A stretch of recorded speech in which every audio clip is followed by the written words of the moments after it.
Olá, alunos do sexto ano, tudo bem com vocês? Eu sou o Antônio Henrique, seu professor de Geografia, e sejam bem-vindos a mais um Se Liga na Educação.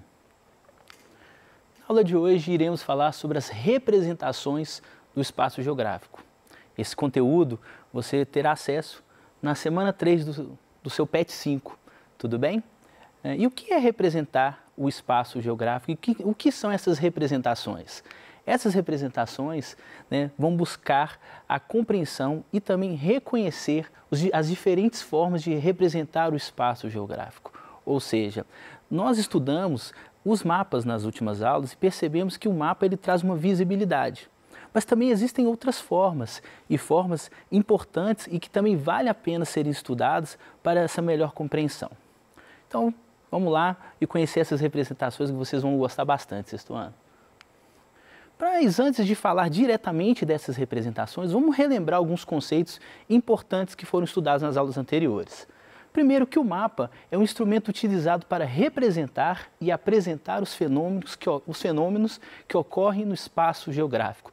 Ou seja, a função do mapa é trazer uma visualização desse fenômeno, trazer essa informação para que eu consiga compreender melhor o que acontece na superfície terrestre. Com o avanço da tecnologia no século XX, ocorreu o aprimoramento dos mapas. É uma verdade. Com a tecnologia, com os computadores, os mapas ficaram cada vez mais próximos da realidade, o que é super importante para essa compreensão. O mapa é uma representação da superfície terrestre que pode trazer informações sobre variados temas. Nós vimos que existe mapa político, mapa físico, mapa geológico, ou seja, vários temas, diferentes temas, podem ser estudados através dos mapas. E para ler e interpretar o mapa é preciso analisar os elementos que o compõem: o título, a legenda, a escala, a orientação e a fonte. Então, aproveitando, vamos fazer uma prática observando o mapa, onde nós podemos entender e achar esses elementos? Então vamos lá.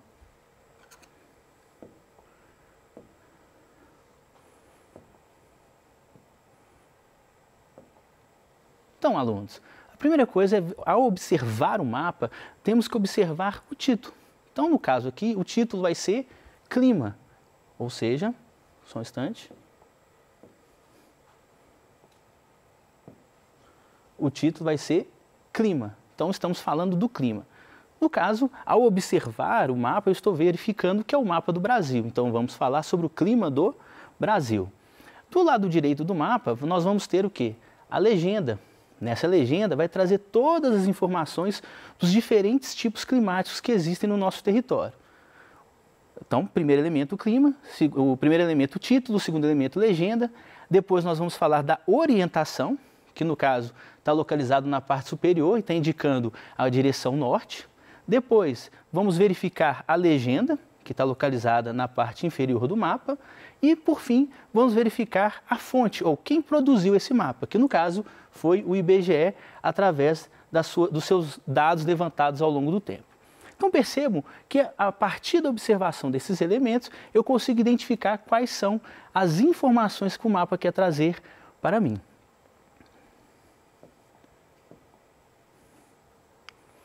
Bom, como eu disse, o mapa ele pode trazer diferentes estudos, diferentes oportunidades de compreensão da superfície. Então trouxe um outro exemplo, que é o mapa político. Enquanto o primeiro mapa falávamos do clima, agora estamos falando sobre o mapa político, ou seja, como que o Brasil está sendo, ele é dividido dentro do seu território da forma política administrativa. No caso aqui, o mapa divide o Brasil em 5 regiões. Trouxe também um outro mapa, que é o mapa físico, que vai mostrar a altimetria, ou seja, as áreas de maior altitude e menor altitude dentro do território brasileiro. Trouxe também um mapa temático, que vai falar de um tema específico. No caso, estamos falando das principais rodovias que cortam o estado de Minas Gerais. E também trouxe um mapa diferente, chamado mapa de anamorfose. O mapa de anamorfose, ele é um mapa bem interessante, por quê? Porque ele consegue trazer a informação em termos de quantidade. Ou seja, quando eu tenho uma quantidade maior de algum tema, o mapa vai ter uma distorção, aumentando o território do país ou do estado que ele está me apresentando. No caso, esse mapa está informando os países que possuem a maior quantidade de habitantes, em termos de população. Então, ele vai me indicar a China, eu tenho aqui a China e tenho a Índia. Percebo que são os países que possuem o maior território. E também ele também consegue me mostrar os países com menor quantidade. Por exemplo, aqui eu tenho aqui, ó, Portugal, lá na Europa, que vai mostrar que tem uma quantidade até de 25 mil habitantes dentro do seu território. Então percebam que o mapa tem uma outra maneira de compreender a superfície terrestre. Mas como eu disse, existem diferentes formas de representar, de reconhecer a superfície terrestre. Então, na geografia nós utilizamos, além dos mapas, outras possibilidades. Esses mapas podem ser classificados de acordo com a escala e a situação em que serão utilizadas. Ou seja, cada representação que eu for apresentar para vocês agora, ela parte de um ponto de vista, ela parte de uma escala diferente. Isso que é o mais interessante. Diferentes pontos de vista, com diferentes escalas, vão nos trazer pontos de vista interessantes sobre a compreensão do todo. A primeira informação que eu quero trazer para vocês é o croquis. O croquis é um desenho feito à mão livre e busca representar os principais elementos da paisagem. Apresenta uma visão vertical, ou seja, de cima para baixo. Tá? E isso é legal por quê? Porque eu consigo, então, variar ou aproximar o que eu entendo daquele espaço dentro dos meus conhecimentos. Tenho aqui dois exemplos. O primeiro exemplo é um desenho feito de um quarteirão do bairro. Então vejam, quem fez esse croquis, ele desenhou a rua principal, as ruas que são paralelas ou ruas secundárias, aonde estão as casas, aonde tem área verde, aonde tem parquinho. Olha que interessante nesse desenho. Também tem uma legenda, também colocou a diferenciação de cores para você poder entender aonde é asfalto, aonde é área verde. Percebam que, nesse caso, é uma forma de representar a partir de um ponto de vista pessoal.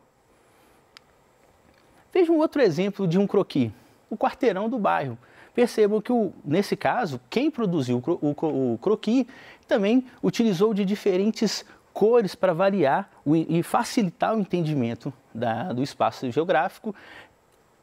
Deixou em destaque aqui algumas áreas como a academia, como também a árvore. Vejo que ele fez uma rosa dos ventos interessante aqui. Ó. E dentro da árvore você tem uma rosa dos ventos, indicando o norte, o sul, o leste e o oeste. Então, como eu disse, o croquis é uma visão vertical, uma visão de cima para baixo. E não há necessidade de seguir aqueles padrões de escala, orientação. Mas o que há necessidade, no caso aqui, é verificar o tanto que você e o como que você reconhece e entende daquele espaço geográfico. Bom, uma outra maneira de representar o espaço geográfico é através da planta. A planta é uma representação gráfica em escala grande, ou seja, é uma escala onde eu vou conseguir ver diferentes características, onde eu vou conseguir identificar vários padrões que eu não consigo verificar quando eu estou olhando o mapa com uma escala simples. Ela é destinada a fornecer informações detalhadas de determinada área, pode ser utilizada para representar imóveis, bairros, entre outros. Trouxe aqui uns exemplos bem interessantes também. O primeiro exemplo, nós temos aqui a planta de uma casa. Vejam, é uma escala, como disse, é uma escala grande. Por quê? Eu consigo verificar onde tem quarto, no caso são 2 quartos, onde tem um banheiro, a cozinha, a sala, onde tem a porta, as janelas. Ou seja, a planta ela vai me trazer essa oportunidade de verificar aqueles detalhes que um mapa de escala pequena não consegue trazer. A outra planta é a planta da cidade de Belo Horizonte, no caso, especificamente do ano de 1895. Eu gosto muito dessa planta, por quê? Porque ela consegue mostrar como que a cidade de Belo Horizonte foi planejada, ela foi pensada. Vocês, alunos do 6º ano, se vocês não sabem, Belo Horizonte faz parte daquelas capitais que foram planejadas, pensadas para como que os moradores iriam viver dentro da capital. Então, vamos analisar rapidinho aqui essa planta. Perceba então que a parte de amarelo, né, toda essa parte de amarelo onde eu estou circulando aqui, é uma parte que vai estar destacando Belo Horizonte da contorno para dentro. eu tenho aqui o Parque Municipal, tenho aqui a Praça Raul Soares, tá? Tenho a Praça da Liberdade, tá? Então, e tenho aqui a distribuição de como que são as ruas da capital mineira. Se você observar bem e gostar de dar uma leve viajada, vamos dizer assim, dá para brincar falando que a capital mineira lembra um tabuleiro de xadrez. Não parece mesmo? Percebam só.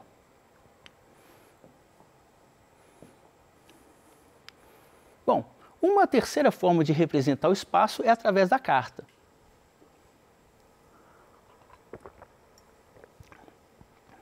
As cartas, ou chamadas também carta topográfica, são representações gráficas dos aspectos naturais e artificiais da Terra. Permite a medição precisa de distâncias, áreas, direções, altitudes e localização geográfica dos detalhes representados. As cartas, caros alunos, elas são bem interessantes porque elas conseguem trazer diferentes informações e informações precisas. Elas são super utilizadas em trabalhos de campo. Trouxe um exemplo aqui bem interessante onde nós vamos conseguir abordar bem essa carta. Esse recorte que eu trouxe para vocês é um recorte de Belo Horizonte, não, na verdade não da capital, mas da região metropolitana, do vetor norte da capital mineira. Tá? Veja que na carta topográfica eu consigo identificar o município, que no caso Santa Luzia, eu consigo identificar, por exemplo, escola, tem uma escola aqui, José Maria Bicalho, eu consigo identificar as curvas de níveis, que são esses desenhos que aparecem na carta, que me indicam como é a formação da superfície terrestre, se é uma formação inclinada, se é uma formação mais plana. Eu consigo identificar quais são as principais rodovias, as ruas, consigo identificar também a rede fluvial, os rios que cortam. Por exemplo, no caso, passa o Rio das Velhas. Tá? Olha o caminho do Rio das Velhas aqui, que corta o município. E lembrando que o Rio das Velhas é um dos principais afluentes do Rio São Francisco. Então percebo como que a carta topográfica ela consegue trazer diferentes informações. É importante lembrar também que ela traz algumas informações como as latitudes e longitudes também. Ou seja, é uma forma de representar muito dinâmica, muito eficiente e muito completa também.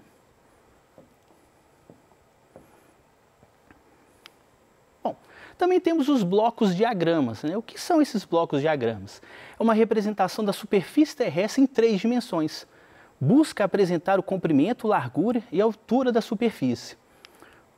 Trouxe aqui um bloco diagrama da Serra do Caparaó. É uma serra que fica localizada, para a gente situar a sua posição geográfica, fica entre o estado de Minas e o estado do Espírito Santo. Perceba que esse bloco diagrama, ele traz algumas informações interessantes. Por exemplo, traz informação referente à forma da superfície. Eu consigo identificar também alguns caminhos hidrológicos, né, caminhos de rios e córregos. Ele também consegue me informar a direção, no caso, no sentido, é o sentido para o norte. Tá? Além disso, ele também traz uma outra informação que são os tipos de rochas. Essas simbologias aqui significam os tipos de rochas que formam essa cadeia, essa formação de serra. Então vejo que o bloco diagrama também traz uma informação, além de ser um recorte interessante, traz uma informação de diferentes aspectos desse espaço geográfico. Um outro exemplo muito utilizado, e talvez vocês no seu livro do 6º ano, no seu PET também, você já teve a oportunidade de ver, blocos diagramas que gostam de representar a superfície terrestre através do ponto de vista geológico, através das placas tectônicas. Vejam nesse caso, eu tenho aqui a placa sul-americana e tenho aqui com o processo de formação através da placa de Nazca, tá, da Cordilheira dos Andes. Então esse bloco diagrama ele me indica que a placa de Nazca mergulha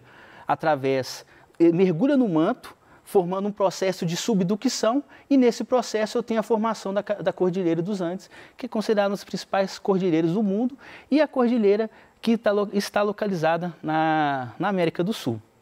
Tá, ok?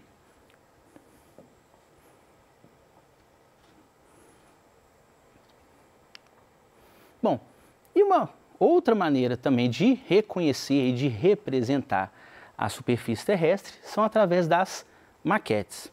A maquete é um modelo em miniatura de uma construção, é um modelo em miniatura de uma construção civil ou uma parte da superfície terrestre. Tá? Ela pode estar representando aspectos naturais e também aspectos artificiais. Vejam, essa é uma maquete que representa o Rio de Janeiro. É interessante que com ela eu consigo identificar o Cristo Redentor, eu consigo identificar o Maracanã, o Maracanãzinho, o estádio, o Engenhão, os estádios que, no caso, essa maquete, pelo que eu me recordo, é uma maquete que trouxe para representar aonde aconteceriam os Jogos Olímpicos, né, no Rio de Janeiro. E o mais legal é que ela foi toda feita através de pequenas peças de um brinquedo infantil. Uma outra maquete, agora não tão estruturada, mas também uma maquete interessante, pois consegue trazer uma possibilidade, é essa maquete, que ela mostra uma mini cidade. Tá? Então você tem casas, você tem prédios, você tem uma escola, tem um parquinho, que você, e também informando como com a energia eólica você consegue gerar energia elétrica e pode fornecer energia para essas casas. Então percebam que a maquete também, ela traz toda uma possibilidade de entendimento não só do espaço, mas também de fazer essa ligação ou fazer a inter-relação entre aspectos naturais e energias renováveis ou não renováveis dentro do processo. Ou seja, a maquete ela é uma representação bem usual, é uma representação tátil, que dá para a gente brincar e interagir com ela.